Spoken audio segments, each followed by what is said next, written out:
You are listening to SPN, the Sports Podcasting Network.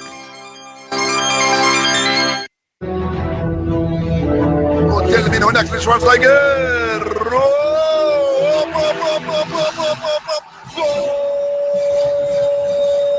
Va a pegarle Ronaldinho Gaucho. Ya lo hace. Pierna derecha, directo al arco. ¡Golazo! ¡Golazo!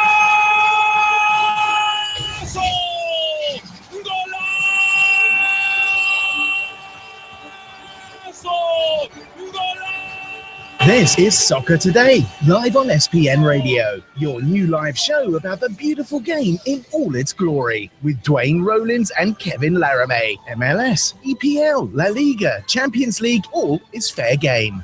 Powered by the Sports Podcasting Network. Visit us at sportspodcastingnetwork.com. 4 days to a championship is decided in the city of Toronto for the first time since 1993, Kevin. Oh, 93, true, I forgot. Yeah, it's true, the Blue Jays. Yeah, I forget about that. Well, the Toronto Rock and obviously the CFL.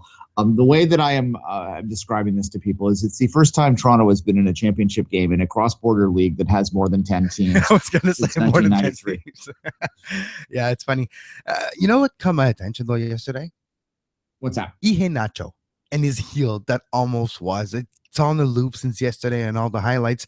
I have to say, a little Champions League to break our MLS Cup was actually kind of nice to watch yesterday.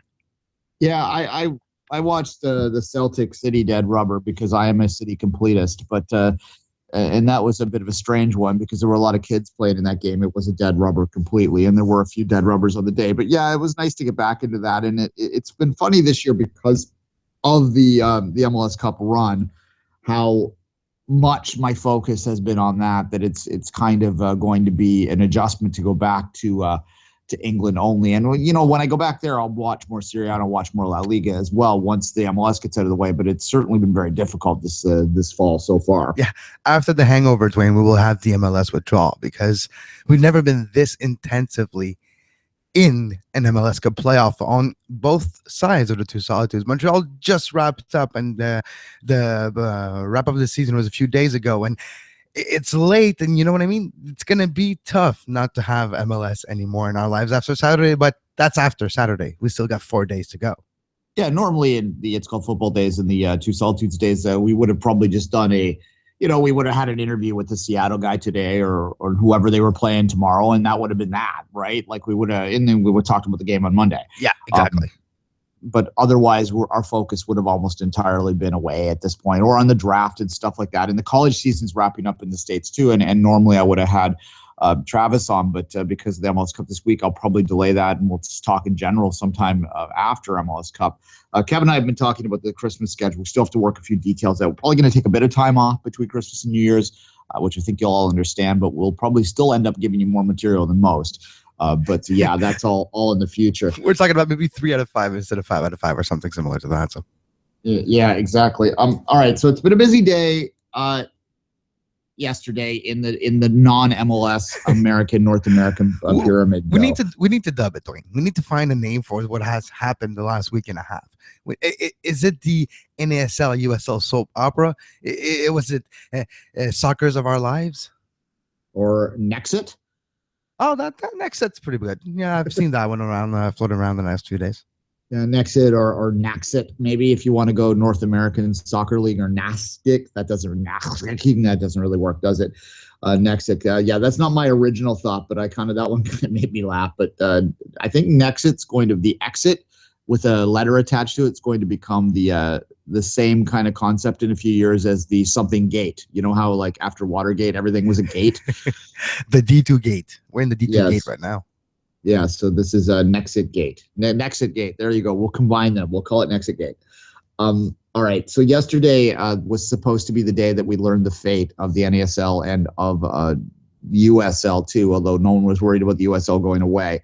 The USSF made an announcement late in the day that they were deferring things for an additional up to 7 days. And what's coming out today, Kevin, is kind of what we thought, is that they are giving the existing NASL teams kind of a week to get their affairs in order. It's like they've been given the fatal blow, and now they have a week to sort of figure things out. Basically, they have a week to find a new dance partner.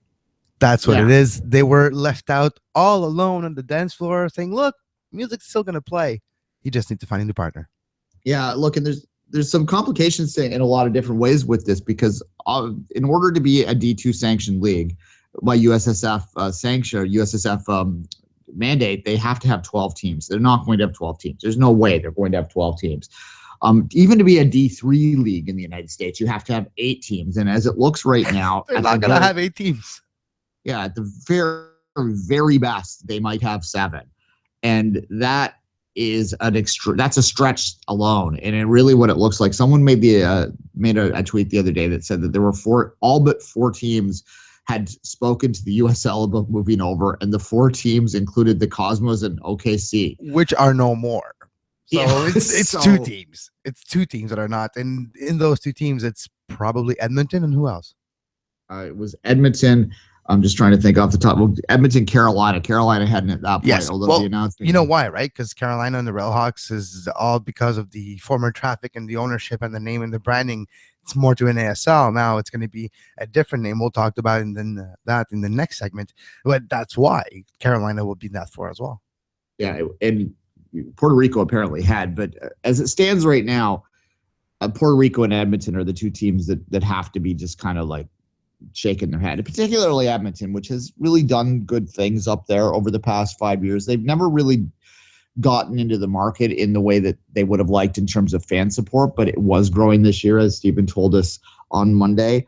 A bit unfortunate that this might railroad them at this particular point in time. I do think that if FC Edmonton, and I love the Edmonton guys, and they've always been good to us, so I say this as gently as possible.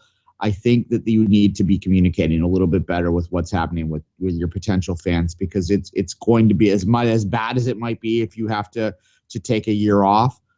It will be worse if you don't let people know in time, so that it seems like it's your fault at that point, right? Like if you could just say the USSF has pulled the rug under your feet, you could start talking to the Canadian Premier League right away. You could start talking that project up. I don't understand your resistance to it. It's your best and only hope. Edmonton, I'm speaking directly to you right now. I think it's time to bury the hatchet on some of those old rivalries, and that's what I've been told, is that some of the resistance towards this Canadian Premier League project has to do with resistance towards Bob Young and Hamilton, and there's something I don't think we've said out loud in this show before. So if that's one personality clash like that, come on, guys. Come on. It's for the game. It's for your club. It's for your community. It's for the city. Yeah, it's for the community. Yeah. It's interesting. Jacksonville looking for new owners. Tampa Bay announced, I think we're going to talk about this later as well, but a lot of things going in the USL and ASL yesterday and the day before, and everybody wants to become a MLS, and everybody's literally trying to find a raft boat, a saving device to escape the sinking ship. Yeah, well, the plane is crashing, if you want to continue our disaster analogies here, and there are 4 or 5 parachutes on the plane, but there's like 7 or 8 people on the plane. So, a couple of those people aren't going to survive this crash, and that's unfortunate. And especially it's unfortunate when it comes to Edmonton, as it says, because we are Canadian here and we're a little more focused on that. We are going to talk after our break about the North Carolina and the Tampa Bay stuff a little bit more, so putting them aside there. The other news that is coming out today is that the Indy 11 have accepted a position in USL. And talking to the Indy 11, and Andrew, I'm a friend with Andrew Retz, who's been on the show a couple times before. So if you're listening, Andrew, how you doing? Have a safe drive up. He's coming up for the MLS Cup final. He got a ticket? Lucky him. Yeah, he has a season ticket. There you go. Anyone who has a season's ticket and lives in Indianapolis for TFC deserves to go to the MLS Cup final. Yes. But that's neither here and there. But yes, I agree. Yeah. Alas, so he's always said to me and other people that I've known through him that they don't really care so much about what league they're in. They like the NASL. They're supportive of it because they're in it, so they know people throughout it. So it's not that they have any problem with the NASL or playing in the NASL, but they're happy in USL as well. They just want a team in their community and team playing at its highest level as possible in that community. You consider the fact that you have Louisville and you have St. Louis and you have other centers that are fairly close to them down there that they then have natural rivals to, as opposed to now in the NASL. And I think that has a lot of benefit to them, and it might even be better for them. And in fact, when you see Indianapolis reports, there was a a report in an Indianapolis newspaper that I read yesterday that just specifically mentioned that they said the USL is, and then they explained it because you kind of have to a general audience, and they didn't play up anything about it being below NASL. And I think this is technically right now he is correct. What's above it? Yeah, exactly. Because the D2 is pretty much done as well, right? The USL will be D2 in 2017. Yeah, that's the other part of this is what is out there and what I've been told is that they approved USL's D2 sanctioning for 2017, but they delayed the announcement of that in order to do the right thing to the NASL teams, to give them a time to figure out how they're going to enter USL or if they're going to enter USL. It's not a matter of them snapping their fingers and going, because USL has to accept them, and USL is requiring that these teams pay a franchise fee to join this league at this point, and that's probably going to rub a few people the wrong way, and that might be why, like some of those parachutes might not get taken. Jacksonville is another analogy of catastrophe here. Yeah, Jacksonville is the one that no one really talks about Jacksonville. They're only a couple years old. They're kind of forgotten down there. When they were playing, nobody talked about them. Yeah, it's an interest. They geographically speaking it's a place that I think the USL would benefit from getting into. That Atlanta Jacksonville match in a potential US Open Cup could be interesting. Yeah, it's certainly Well, it's up in the northern part of the Panhandle of Florida. Is if you've ever been to Florida, if you've never been to Florida, you might not understand that it's a pretty big state. So it's very long near Tampa Bay, and Jacksonville is, if you would consider it what used to be South Georgia or North Florida, that's where Jacksonville will be. Yeah, it's also relatively close to Louisiana too, so you might be able to draw in some potential rivalries there if there's teams that emerge in New Orleans or what have you. Look, they seem in trouble to me, although the Jacksonville fans are pretty confident that they'll remain. As I said, that I think that would be a decent USL center. I worry about Mark DeSantos. I worry about San Francisco. We haven't heard anything from them other than they're probably just shaking their hand going, what the hell have we got ourselves into? What's the expression? You walk in the party really late and everybody's already past drunk and you're like, oh boy, what have I done? Why did I come here? What am I doing here? You don't want to go to the party when everyone's already, everyone's already asleep because they had too much to drink. Exactly. We're getting crazy analogies today. It's MLS Cup week. Woohoo! That's there's 2 minutes left here. Let's look at at Edmonton again real quick. Is there a potential, if there is no league for Edmonton play in 2017, is there a middle ground for them to continue as a exhibition only team that maybe plays in the Voyageurs Cup?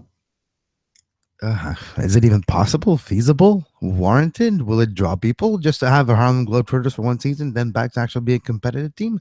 I don't know if there's something to that. It's maybe it actually will damage the brand more than positive for them. Yes, they're not going to be as forgotten, but the impression or the perception of the team will change. This is, I know what you're saying. This is what I might do if I'm FC Edmonton. They have Colin Miller signed to the extension, so you have your coach and your technical staff there. If I'm Edmonton, what I do is I start to politely reach out to the Canadian Premier League people again, who are willing to have them. So say, okay, look, we've lost our league. Can you please, this is our reservations with it. Can we please work through some of these so that we can join the league? Then you keep the skeleton of the team around for the year. You release your international players.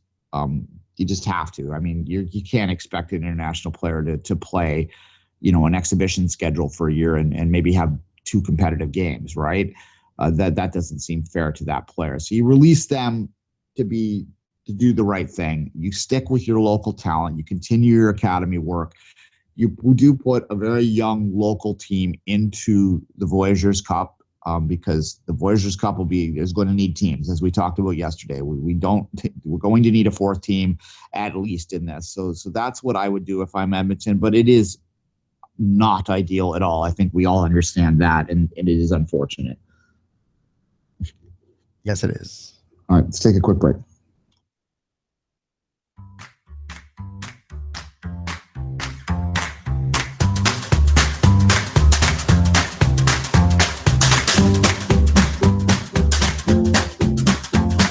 You are listening to Soccer Today, live on SPN Radio.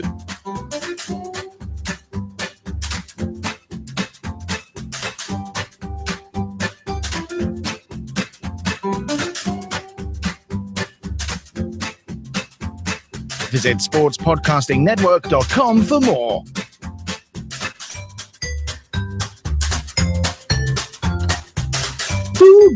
It always gets in my head, Kevin. It's like an earworm, that little jazz song, there. That's what it's made for. And you know what's an earworm too? I guess not everybody's gunning for MLS. Maybe not. And not everyone. Isn't everyone? Well, no, but Tampa Bay and what's the other city that announced that a few days ago? The other city that was trying to get to MLS. Well, there's Cincinnati, there's a lot, but there's St. Louis. There's there's North Carolina saying they were gunning for North Carolina. Yeah. Yeah. So Tampa Bay and North Carolina both gunning for MLS. One has a team in the USL, the Tampa Bay Rowdies, but now they're having a project actually with a private fund to renovation and an expansion of Al Lang Stadium in Tampa Bay, and so that'll be interesting. Of Tampa Bay Rowdies, yes, they have a bigger budget than most in USL now. It's interesting to see how that can correlate. And yesterday somebody, I think it was MLS-ist Pablo Mora, was published an old picture from the mid-90s of potential MLS markets. 20 years later, more than half that 40 team list are either having a team or close to it. Yeah, and all of these, I continue to go to this East-West 40-team league that they're going to end up with, and I know that sounds absurd, but is it that much more absurd than a 32-team league we have in most major sports in North America right now? Dude, 8 more teams? Yeah, or maybe we're just off. Maybe it's 2 of 16 and you have 32, which is very, very possible. And then you have the Eastern Conference, the Western Conference. You can almost make it balanced with a 16. 19 is ideal, but 16, you add the Open Cup games and maybe a League Cup or whatever, and you have a balanced schedule. Yeah, I know there seems to be an unlimited amount of markets out there that want to have it. It comes down to ownership. And the thing about the Tampa Bay situation is, as soon as I heard that they went to USL, I believe if you go back into our archives, I immediately mentioned the possibility of them taking that second Florida spot. And right now, when did David Beckham make his silly announcement about nothing? We're going back, I think it's 3 years ago now, at least, since they made them 4 even. It's when he retired. It's just a few months after he retired. So it's 3-4 years now. Yeah. Yeah, and I remember watching that distinctly, and I wrote a satirical article about it, about how, because basically what the announcement was is that they were intending to make an MLS bid once everything was in place to allow them to make an MLS bid, was what they announced in Miami, which is basically them saying we'd like an MLS team, but we don't know how we're going to get it yet. It's an announcement of intentions of intentions. Exactly. And I wrote an article at the time. There's a small little village of 1,500 people called Tweed, Ontario. And I said that I was announcing that I was behind an intention to build an MLS bid for Tweed, Ontario, once I had all the pieces in place and the money needed to do that, which is basically the same kind of, the point I was making is it was as plausible as what Miami said at the time, right? Like, yes, Miami's sexy, but until you have a stadium, until you have ownership that has true money there that's willing to spend it on this stadium, well, you might as well just put the team in Tweed, Ontario, right? Like, it's just silliness. But now we have this team in Tampa, which has ownership, has private funding for a stadium, which, you know what? They play in Yankee Stadium. So Al Lang's no worse than that by any means. Even with our renovation, Al Lang wouldn't be, it would be a small and different type, because it's a soccer stadium. It does look good, but it's the size of it. It would maybe be a problem for MLS, but it's not as, like you mentioned, for the players, the pitch itself and all that, it's top quality. Yeah, when you've got a historic name behind it, and I mean, look, we've seen the benefit of having names like Sounders, like Timbers, like Earthquakes in this league. Certainly, that has something that continues to have some resonance with people. I mean, not enough to keep the Cosmos alive, but at a lower level. But at the higher level, I think that the MLS would appreciate having the Tampa Bay Rowdies back in there. It would continue to sort of have that nod to the past. To me, they might jump the gun. They might jump ahead in the line and take that spot that Miami wants. And again, this has domino effects. I know Sacramento made the announcement about the stadium, but I still can't get Rochester out of my head whenever I hear Sacramento. We've been hearing about Sacramento being the next team in for 4 years now, and they're still waiting. And at some point in time, they could become the next Rochester. They're a little more, that community is a little better off than Rochester. It's not in the Rust Belt. It does have some natural rivals pretty close there, so maybe it has a bit more advantages coming there, but nonetheless, it always seems like there's another team that you can make an argument that that is sexier for MLS's needs than Sacramento is. And I feel for those people because they certainly have put their heart and soul in that and have gone down a path where they believe that MLS is just around the corner, and they've been very successful in the field too. And I'm sure that there's a lot of pro-rel truthers in that group right now because it doesn't seem like they're getting in soon. Hopefully I'm wrong on that, but that's what I see. I see Tampa coming in here because it's always been rumored that if Miami's not ready, they'll give the spot to Sacramento. But if Tampa Bay is there now, maybe they'll give that spot to Tampa Bay, and then suddenly Sacramento still has their nose pressed up against the glass, Kevin. Yeah, but for Tampa Bay, they are putting together the dossier with the money, but it's now in the crowds. It's the buzz around Tampa Bay now. It needs to grow as well to truly convince Major League Soccer, I believe, because it's not enough nowadays to just find the money. Viability, sustainability. Yeah, it has to be sustainable. That word, the adverb coming out of that word. If you are sustainable, you have better chance of being in MLS, and you don't want to be the team that brings the whole league down in the way MLS is structured. That could be the case. Sustainability is important. And if Tampa Bay can show this in the USL in the next 1-2 seasons, have bigger crowds, and show up the ante, marketing, everything wide now in their team to show what the true potential of that team at a high level could be, because we haven't seen that, to be honest, over the last few years. Yes, there was difficulties, and on the pitch it performed well. But in the stands, was it always full? Was it the support that he needed to have? That's the question that you need to answer as well, because it's not just enough to be viable and sustainable. You have to be bigger. Yeah, you have to show yourself bigger than you are, and you have to be the first team in your market. And for Tampa Bay, they're gonna have to battle the Lightning. And for now, the way they are set up, it wouldn't be a fair fight. Yeah, well, the Buccaneers too. The Rays. it's a major league town. The Rays? Yeah, it might be the Expos before we know it, but that's something else. There you go. Well, that's I think what you're getting at. Tampa Bay is not exactly known for its spectacular sport. Although they do okay at the Lightning, they really do. Yes, but it took 20 years, and it took Stanley Cup run. Yeah, exactly. Yeah. Well, however, the Orlando rivalry, if you've ever been down in that part of the world, it's not a tiny drive, but it's a drivable drive. It would be a true derby, I think, with an MLS context to have Orlando and Tampa playing each other, even more than Tampa and Miami, where it's quite a distance between Miami and Tampa. They're on opposite sides of the peninsula there. So Florida is a peninsula, guys. I don't know if you appreciate that. Yes. It's a very big one. But anyway, look, I do think that it's a very intriguing market for MLS, though. They were in there, of course, in the original days. That team folded. They didn't fold. They were what's the word when you take the team away? They were belly up. No, they were out. No, the league absorbed them. That's yes, yes. Yeah, I forgot. It's not our vocabulary strong today. What the hell was that? Was that even English? I just said our vocabulary is not very strong today. Yeah, anyway, words. Hashtag words. We only talk. That's all we do. We talk and we don't know our words. Anyway, all right, let's move on to the other side of this too. North Carolina made the announcement. They're also sort of were giving a wink to MLS when they did this, although they do remain for the time being in the NASL. If you look at their social media and all that, it's all still listed as an NASL side. I think they're probably pretty clear that they will go to the USL. This team, North Carolina FC. I need to give a little nod.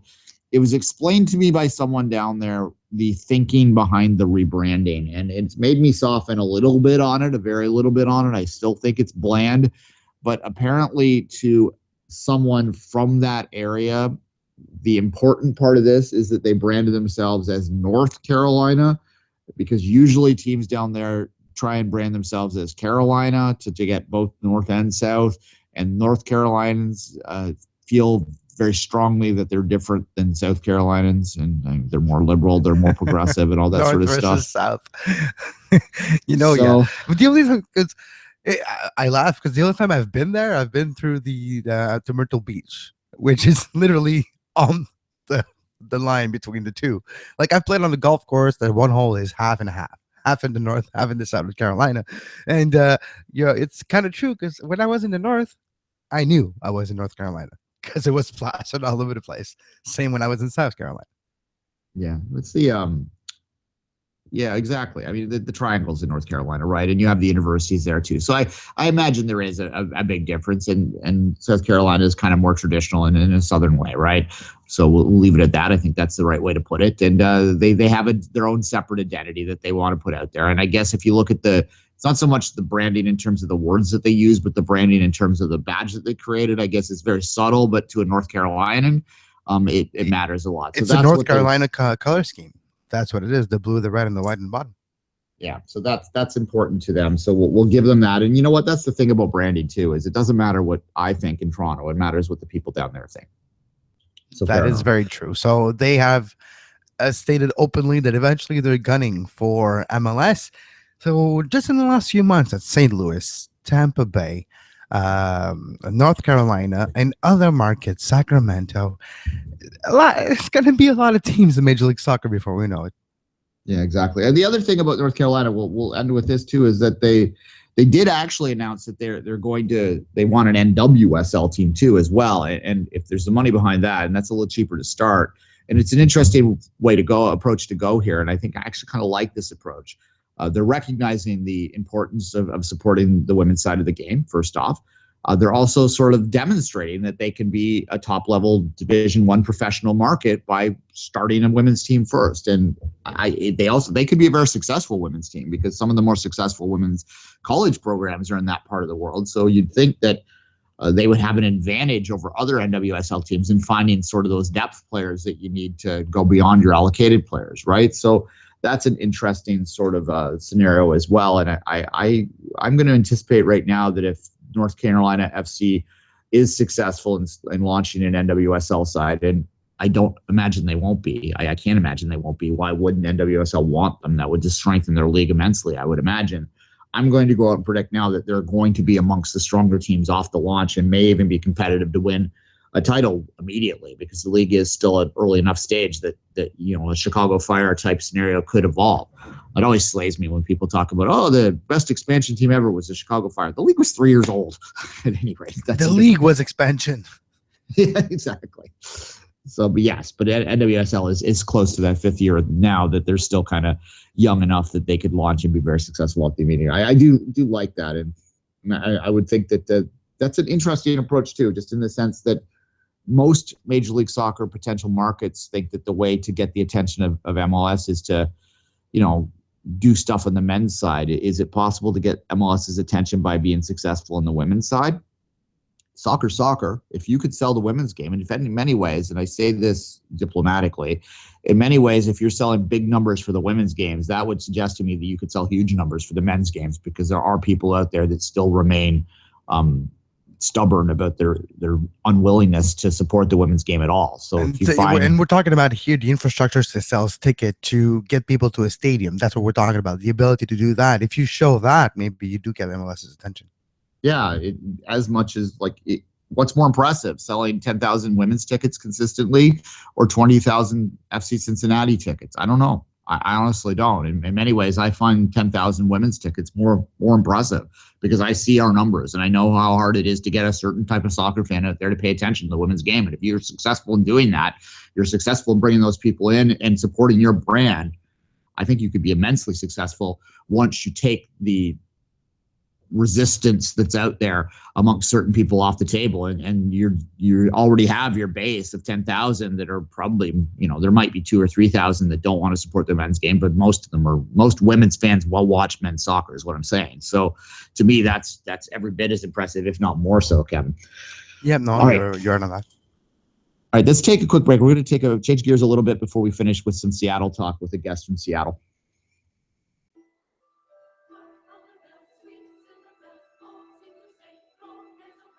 Money in the cash register Mr. Duncan is going to donate to the Children's Hospital. At midnight tonight, we're hitting Duncan's toy chest. We can mess with a lot of things. We can't mess with kids on Christmas.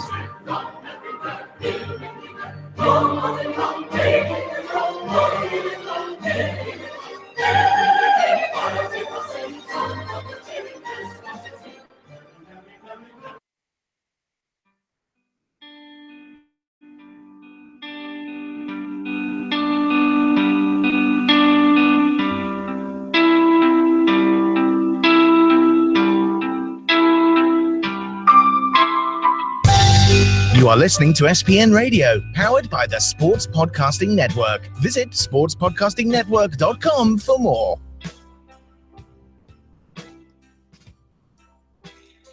Before we continue, let us bow our heads, Kevin, and spare a moment for FC Basel, Dynamo Kiev, Celtic, and PSV, all eliminated from European competition yesterday. Dynamo Kiev tried, though. It's not like they didn't try. 6-0 over Besiktas. Remember when I talked yesterday about, the group with Besiktas, Napoli, and Benfica? Oh, it's interesting. All three teams can... Yeah, Besiktas lost 6-0, and they're going to the Europa League. Yeah, by Atiba. Oh, a goal in that game, too. Oh. That has unfortunate... that's a suspicious score, too. We'll just say that, and that can mean anything you want it to mean. But at any rate, 6-0, unfortunately, Besiktas is out. And any sort of connection to that club that Atiba Hutchinson might have had, and I think he is very attached to that club in terms of the fact that they gave him a good chance, and it is a high-level club, and it's the highest club, the best club I think that a Canadian is currently playing at, although there was another Canadian in the Champions League this year in Borjan. Borjan. Sorry, Ludogorets is what I was trying to get out of my head. And they almost pulled off the upset yesterday, but that's something else. Yeah, well, and Ludogorets has actually advanced to the Europa League as well. So there will be two Canadians playing in the knockout stage of the Europa League, although maybe one, because that's the point I was trying to make, is that Atiba has been linked to West Ham for several transfer windows in a row. West Ham apparently made a significant offer for him in the last summer window that Besiktas turned down because they were in the Champions League. Well, there's no reason for them not to take that West Ham money, and at this point in time, there's no reason for me as a Canadian observer to not want Atiba to leave. I mean, I could argue, had he gone to West Ham, we wouldn't have got to see him in the Champions League. Now that they're no longer in the Champions League and won't be until next fall at the earliest, as much as the Europa League is okay, Atiba Hutchinson has already gone deep in the Europa League before, not to a final nonetheless, but he's gone fairly deep. And I don't know if there's as much to gain from him doing that again or more to gain from him going to West Ham. So that's hope that maybe that West Ham or some other team in England that allows Atiba to be visible makes the call and brings him in. West Ham needs some help too, so it wouldn't be the worst thing for all parties involved. Bilic needs a lot of help in London right now. We mentioned Ludogorets 1-1 against PSG yesterday, Duane, and they took the lead. It took a Cavani bicycle kick in the box late in the game to tie it up, but Ludogorets almost pulled off the upset. I said 1-1, it's 2-2, it finished. Ludogorets took the lead twice, and that was impressive for that game. Yeah, precisely it was. And Ludogorets is a funny little team, Bulgarian, of course. Europa League is a high water mark for them. Borjan actually did get an opportunity to play in the Champions League a little bit there this year. He, of course, his history on that club is kind of funny in the sense that he was brought in as an emergency signing when he was out of contract to play against Liverpool. He unfortunately allowed a goal late in that game that was kind of his fault. And then he gets a chance to play Arsenal, and he unfortunately is the victim of one of the best goals in the Champions League year. So, he's had kind of a rocky Champions League history. Even this year too, with Ludogorets, he wasn't necessarily, and he wasn't playing yesterday. But yeah, he hasn't been the most successful, but he becomes like almost a cult hero type of figure for the supporters as well because of the way his career happened with the club. I have a friend who's Bulgarian, actually, that he was back in Bulgaria attending some family business he happened to correspond with Ludogorets' time in the Champions League. So he was able to watch that Arsenal fixture and was able to watch a couple other league games as well. And he tells me a story. I was out with him before the second leg of the Montreal series. We had breakfast together, and he told the story of how he was standing in the crowd at Ludogorets for a league game, and Milan came on the field, and he's just warming up, and he kind of looks up, and he sees this guy sitting up there wearing a Canada jersey, and he literally waved the security guard over and just sort of pointed, and then the security guard opened the gate, and Milan walks into the stands during warm-up and goes, "Hey, how are you doing?" And starts to sit down and talk to the guy for a while. That's so Canadian. That's so Canadian. Yeah, it's a different kind of story there. I thought that was kind of funny. All right. 5 more minutes in the segment. Let's quickly look through the rest of the scores here. Bayern Munich and Atleti, they played. Munich got the 1-1 revenge there. Beautiful game. Beautiful game, and that goal, Lewandowski on the free kick twice in the last 4 days, quite impressive. Precisely, and Munich gets a little revenge from Atleti, who did beat them earlier and has won the group. So Arsenal beat Basel 4-1, Eindhoven and Rostov 0-0. Duane, just on that, sorry to interrupt, Duane. On that Arsenal game, Ozil assist to Alexis for the goal. Oh, so beautiful. Yeah, well, Arsenal is actually, and some people have made the argument that Arsenal might be the best English team, the English team with the best chance of going deep in this competition this year. I don't know whether I'm ever willing over the last decade to say Arsenal is going to go deep in a competition, but nonetheless, there you go. Mönchengladbach sort of didn't have the best performance in the dead rubber there, 4-0. I wagered on that one for Mönchengladbach to get the draw because I thought Barcelona might play, their D squad, but unfortunately they won 4-0 for me, so that didn't work out. No, that did not work out in your selection. Speaking of not working out for me, City and Celtic 1-1 draw. Hey, Brandon Rodgers going to the Etihad and getting a result. Oh. Yeah, 2 draws. City got 2 draws in that, and they're damn lucky that they swept, that they got the win in Mönchengladbach. Otherwise, they would be looking at the Europa League themselves now. But however, they are through. Not exactly, Pep was brought in to bring European glory to this squad. Pellegrini was essentially let go because even though he made the semifinals of the Champions League last year, people forget that Manchester City made the semifinals of the Champions League last year. However, I'm not exactly covered in glory. It's going to come down to how that draw comes down for City. We'll see. Napoli 2-1 over Benfica to win the group in Kiev. We talked about that one really quickly. The teams that had advanced. We have Arsenal and PSG. Arsenal topping the group, 14 points to 12. Ludogorets with 3 points to advance to the Europa League. Well, that's good for them. Whatever works. There you go. Napoli, Benfica, the 2 teams through in Group B, 11 and 8 points there. Besiktas at 7 will advance despite the big loss to the Europa League. Kiev out at 5 points. Barca, 15 points. They did lose that one game to City, which is the difference ultimately at the end between Gladbach and City in this group. Well, there's 4 points, so it's not quite the difference, but nonetheless, Mönchengladbach 5 points. They go to the Europa League, where I would have to say Gladbach might be a dark horse to win the Europa League if you want to put a long-term wager on that. They're a pretty damn good club. City 9 points does advance as the second place. Atleti wins the group, 15 points there. Only the one loss this past stage to Bayern Munich. Bayern Munich with the 12 points. That was really a one-sided group. Rostov does get through on virtue of their one win over PSV in that. The Dutch league continues to be, they used to be one of the top leagues. They used to be right below like the 6th best league in Europe. The results, look at Ajax lately, you look at PSV when they play in Europe, it seems like the Dutch league has slipped a great deal in recent years, and this is just more evidence of that. Yeah. Any thoughts on that before I give a quick list of the games today and we take the break and bring our guest on? Go ahead. All right, so today the groups will wrap up. Spurs and Red Army, CSKA, Moscow, Lyon and Sevilla, which is a pretty good matchup there. Bayern, Leverkusen and Monaco, Real Madrid, Dortmund, which obviously is going to be the one that's getting everyone's attention today. Porto, Leicester, Club Brugge and FCK, Warsaw and Sporting, and not Sporting Kansas City. They are not in Europe. This is Sporting Lisbon. Okay. Yeah, Juve and Dinamo Zagreb. So looking at the standings real quick on that, in terms of today, the best matchups, if you're just looking at this, I'm just quickly trying to move that so I can read it. Spurs needs the absolute win and some goals to get around. A bit disappointing campaign for them so far. The group F has already been determined what 2 teams are going through. Dortmund has the advantage over Real Madrid right now, so they will be looking to advance from that. As a City fan, I am cheering for Dortmund all over their place because I don't want to draw Real Madrid in the next round. Leicester City, surprising, continue on top of their group. They will advance, obviously. FCK with a chance, if they can get the result, to jump over Porto in that group. And Lyon and Sevilla, that game is for all the marbles for the second team there. Juve will go through on 11 points. So we'll review that quickly tomorrow. Until that time, though, let's take a break, come back, bring on our guest from Seattle, Mr. Ruiz.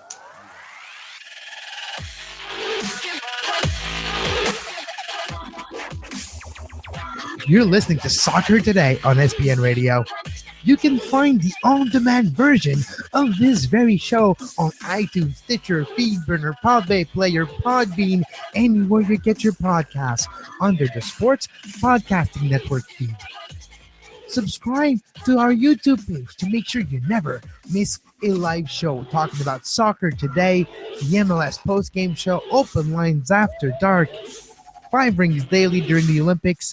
Make sure you subscribe and give us a follow on Twitter at SportsPodNet and like our Facebook page, facebook.com/Sports Podcasting Network.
Mind if we hear some tunes? Hey, that'll work.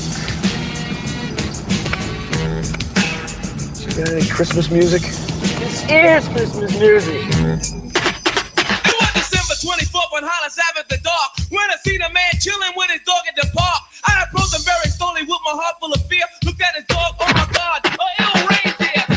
And I just want to take this opportunity to wish all of our listeners a very happy holiday season from the Two Solitudes and the 5 Rings podcast. From both myself and Kevin, we wish you all the best.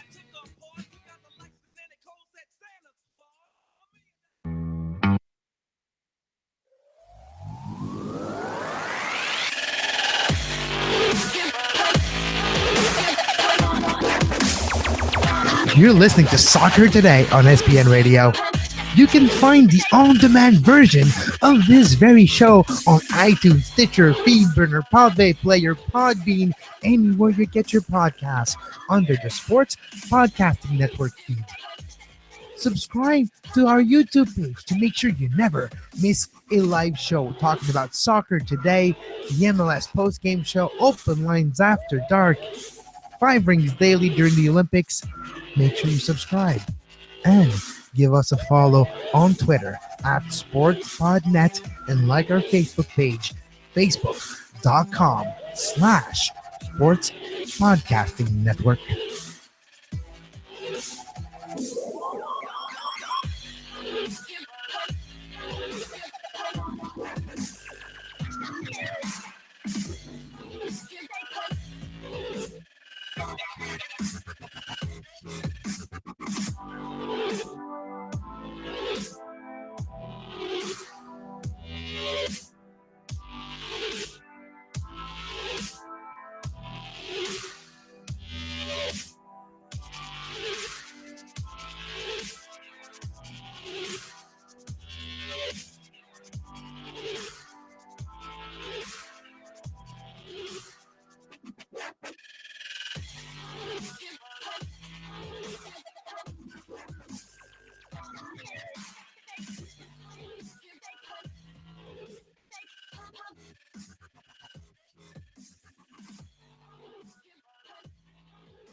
Mind if we hear some tunes?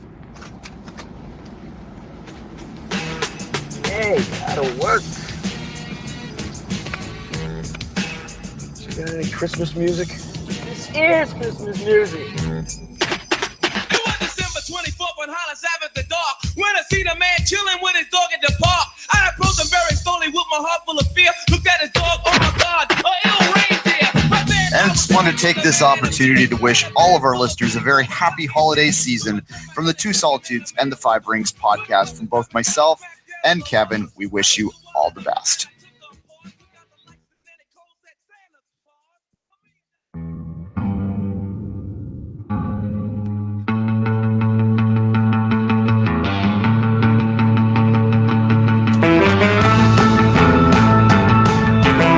The Bits and Bites on Soccer Today.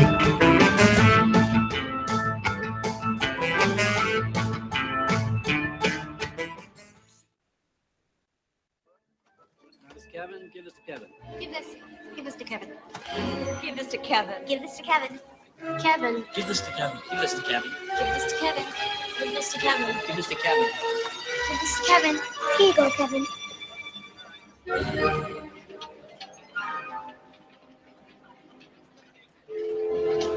Kevin's not here. Kevin's not here. Kevin's not here. Kevin's not here. Kevin's not here. Kevin's not here. Kevin's not here. Kevin's not here. Kevin's not here. Kevin's not here. What?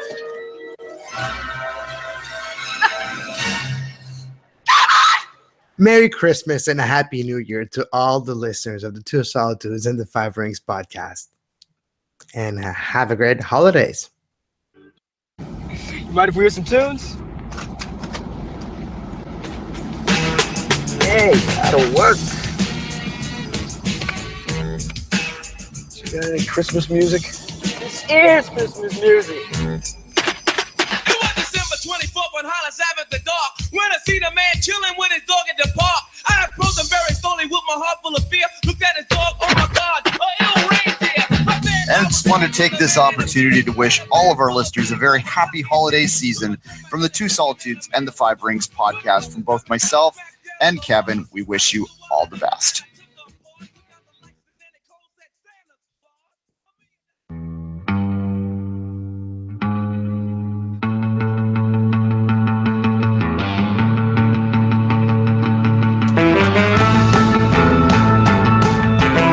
The Bits and Bites on Soccer Today.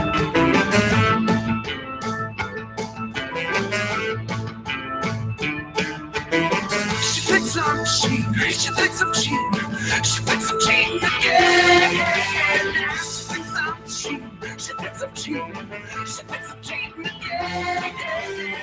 She wants to know what I was up to, but if she was away, she thinks I'm cheap. This Kevin, give this to Kevin. Give this to Kevin. Give this to Kevin. Give this to Kevin.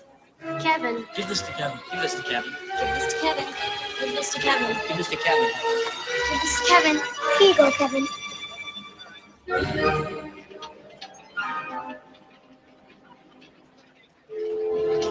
Kevin's not here. Kevin's not here. Kevin's not here. Kevin's not here. Kevin's not here. Kevin's not here. Kevin's not here. Kevin's not here. Kevin's not here. Kevin's not here. What?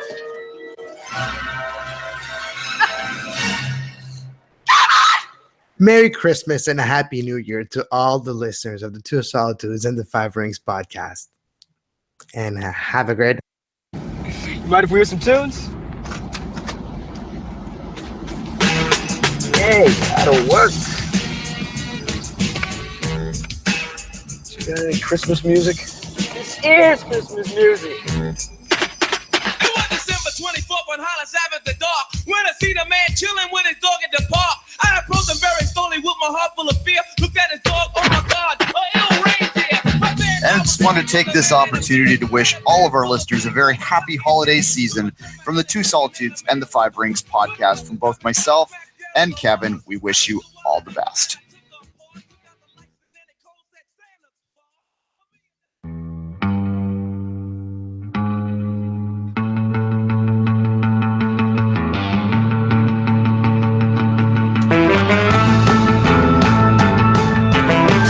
Bits and Bytes on Soccer Today.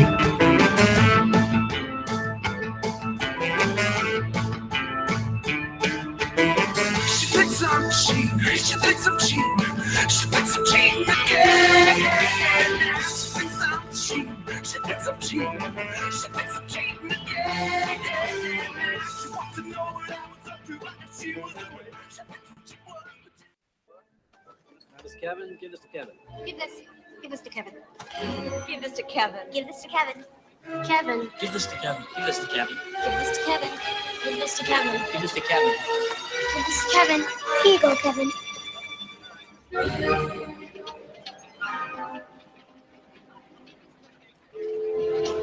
Kevin's not here. Kevin's not here. Kevin's not here. Kevin's not here. Kevin's not here. Kevin's not here. Kevin's not here. Kevin's not here. Kevin's not here. Kevin's not here. What?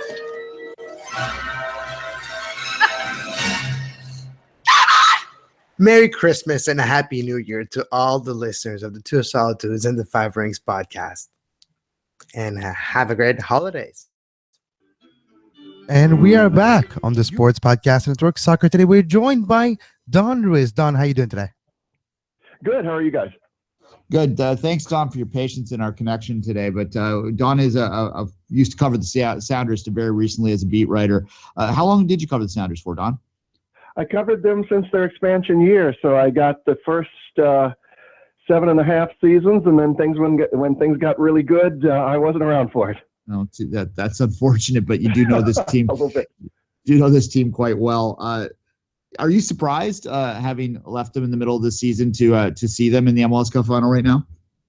I am. I mean, I think anybody would have to say that in a couple of ways. I mean, the first question is, am I surprised to see them in the playoffs? You know, just because things look so grim. I think 20 points after 20 games, and it just looked like maybe this was going to be one of those seasons where it just wasn't going to come together. Although I don't think Seattle ever quite completely threw in the towel, just because it had been such a streaky team at various points, including the previous season. So I think there was a feeling that things could turn around. But then, of course, the other thing is, even if you had told us, back in June that they were going to make the playoffs, it would still be a stretch to think MLS Cup. They were going to obviously have to come from a bad seed to, even if they made the playoffs. And then, of course, even the very best teams, even their Supporter Shield team, that's been Seattle's Achilles heel until now. They have not gotten through, this far. So they had to overcome a lot of both, practical things on the field and just some history too. Ladero came onto this team. Obviously, the Shane Schmidt was let go, and they bring Ladero on, and suddenly the team starts to win. Really, how much of it was a needed change in the coaching ranks, and how much of it was just bringing in such a skilled, creative player like that launched the turnaround in your mind? It would be so fascinating to have these parallel universes where you could see Ladero, with Schmidt staying, or Schmidt staying, just see how much of it was the coaching change, how much of it was the personnel change. And also not far after Ladero was Roman Torres also joining the team, and I think that has helped to a huge degree. I know that Ziggy Schmidt himself is quite frustrated that he never got a chance to coach Ladero, and he feels, I'm sure, given all of his success, that the turnaround could well have happened under him as well.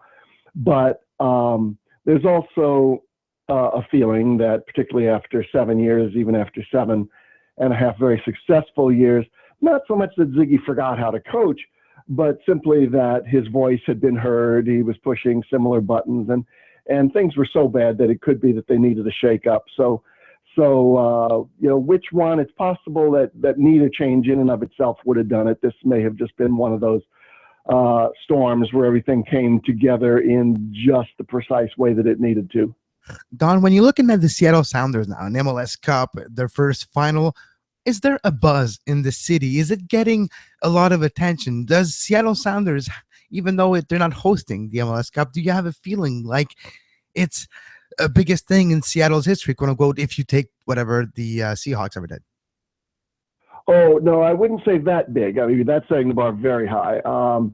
It's huge. That was what I actually tweeted that out, last week, pointing out that, Montreal had put together a 60,000 crowd, and you guys got a sellout 37,000, and Seattle had a 40,000, all in their final games leading up to this, and how great that was for the league because, last year, just so often, championships are so rare that you really want them spent in a market that will appreciate them.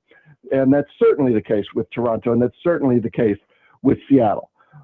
Seattle loves the Sounders, but there's really no comparison with the Seahawks. The Seahawks are just a different species when it comes to fans here, especially right now that they're kind of on this Super Bowl run. So you cannot overcover them. The Sounders are a niche below, but the city is very much turned on. They were, of course, pulling hard for Montreal last week because they really wanted to host, and I think there was a really good chance, even on relative short notice, that they could have sold out the whole 68,000 or so of CenturyLink Field had they gotten a chance to host. And certainly, looking here, as many fans as Seattle travels tremendously, even though obviously getting up to Toronto is about is quite a haul, but a lot of fans are trying to get there, trying to get their hold of tickets, buying airplane fares, in the hopes and beliefs that they'll get tickets. So Seattle is very turned on about this, but Seahawks is just a different bar at this moment. And how confident is Seattle heading into this MLS Cup final, not being the favorite, but having momentum and having everyone, it's one game. You never know what can happen. How does Seattle feel? I think they feel to a large degree that it's a single soccer game in which just about anything can happen. I don't think any of the guys who will be playing would necessarily concede that they're underdogs, and I don't think most of the fans really feel that. I mean, I think there's full respect for Toronto. But Seattle has certainly won there before. The weather could be a little bit of a wild card because this could be the coldest game, certainly, that Seattle has played in this season, although this last week of training, they've gotten a dose of it. It is, by Seattle standards, pretty cold, right around freezing this week, so they left in some real cold, and actually tomorrow we're supposed to get snow, which is very rare here, but the team is going out today, so the team won't be around to see that. But I think for the most part, the fans see a very evenly matched game, perhaps with a slight edge to Toronto based on hosting. And I think if this game were being played here, there would be a good deal of confidence that they'd be celebrating at the end of the day. Fair enough, Don. I'm just looking at the weather forecast right now. They're still calling for around 28 degrees Fahrenheit, to use the American terminology, a little close to zero with a little bit of wind coming in there. So it will be a chilly one. Wear layers if you're coming from Seattle to watch this one. I always ask folks that live in other markets from Toronto when they're coming in here to play, and I'm trying to preview that game. Not so much to look at Toronto, but to look at Seattle themselves and tell me, if you were coaching Toronto, how you would go about trying to break down Seattle. What are their weaknesses? How would you defeat them? Well, I think you would probably try to attack their strengths. I mean, if we will grant that the turning point this season has been the acquisition of Ladero, I think you would try and do the best that you could to take him out of the game. I believe Colorado managed to do that a little bit in the second leg of the Western Final, so I would study that pretty much. He really has been the straw that stirs the drink for this team. So if you can take care of that, you're in good shape. Seattle is tough in a way to prepare for. In that they this season, I think more than others, in that it's harder to define what they're doing right, really, right now. If this was last season, the secret to Seattle is always Dempsey and Obafemi Martins, and if they are putting on their show, then Seattle's hard to beat, and if you can manage to stop them from getting the ball, then Seattle is easier to beat. But amazingly, truly, the most amazing thing about this run for the Sounders is that they went the whole season without Obafemi Martins, and they really, as a practical matter, went the second half of the season without Clint Dempsey. And so they kind of get their goals here and there, mostly through Jordan Morris. And otherwise, it's kind of catch as catch can. But in terms of their attack, it's going to be going with everything going from Nicholas Ladero, and potentially if they watched the Montreal series, which obviously they did, hopefully doing things on the counter. While Toronto is extraordinarily dangerous offensively, sometimes that aggression can turn things the other way, and the Sounders can be okay on the counter there if you're on possession. All right, Don, just quickly to wrap it up. Now, there is, of course, no cheering in the press box, but as you said off the top, you're not in the press box anymore. Will you be cheering for the Rave Green on Saturday? Cheering might be strong, but the thing is, even when you're covering the team, it's not so much that you root like a normal fan, but you do get to know them, to know the players, and for the most part, this is a very likable team. So I wish them well. Most of all, though, I will be happy for the true fans, who have really been amazing. The second highest attendance in the hemisphere is amazing. So if they can bring back an MLS Cup, it will be well appreciated here.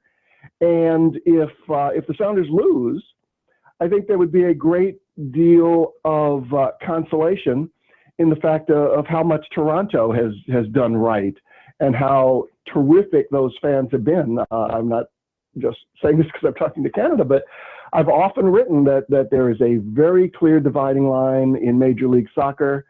It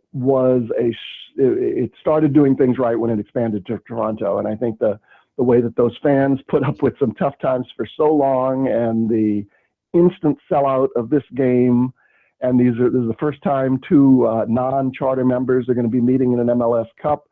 And there are a lot of storylines. I think this should be a tremendous game. Rooting interest aside, even for a neutral, this should really be a fascinating game. All right, we appreciate your time today, Don, and hopefully we'll hear your voice other places soon enough. Good enough. Thanks a lot. And until Friday for the next live edition, live from the MLS Cup, for Duane Rollins, I'm Kevin Laramee. Have a great soccer. You were listening to SPN, the Sports Podcasting Network. Visit us, sportspodcastingnetwork.com.